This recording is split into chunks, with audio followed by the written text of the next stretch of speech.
18তম শিক্ষক নিবন্ধন আন্দোলনকারীদের উপর জন কামান সাউন্ড গ্রেনেড নিক্ষেপ। গতকাল রবিবার সকাল 11টার দিকে জাতীয় প্রেস ক্লাবের সামনে এই ঘটনা ঘটে। আন্দোলনকারীদের প্রেস ক্লাবের সামনে থেকে জড়ো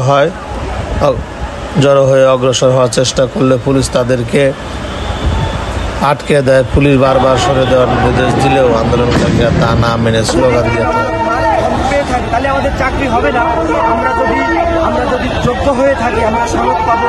আমাদেরকে ইচ্ছাকৃতভাবে যে ফেল দেখানো হয়েছে তার বিরুদ্ধে আমাদের দাবি।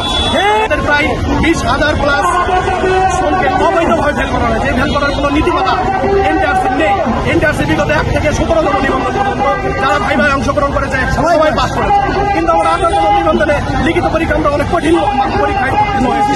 আমাদের নতুন সিস্টেম পরীক্ষাতে আমরা সবাই পাস করেছি এবং আমাদের কোনো পরীক্ষা মাত্র কয়েকদিন আগে এই কম্পিটিশন মাধ্যমে জানানো হয়েছে। তারপরে আমরা সেই পরীক্ষায় পাস করে আমরা যোগ্যতার প্রমাণ দিয়েছি। আমরা ভাই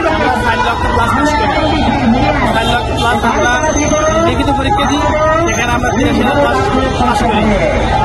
83 ক্লাস এই পরীক্ষার্থী যারা তাদের বাইবেল পরীক্ষা অনুষ্ঠিত হয় প্রায় 7 মাস ধরে। আমরা যারা পরীক্ষা দিয়েছি আমাদের এখানে তারা প্রায় 23,000 পাস করে গেছে। আমরা দেখেছি 1 থেকে 17 পর্যন্ত যাদের কাগজপত্র সমস্যা আছে তারা তাদেরকে ফেল থাকবে এবং যারা অনুপস্থিত তারা ফেল। এখানে 18 মাসে তারা আমাদেরকে কাগজপত্র ঠিক থাকার পরেও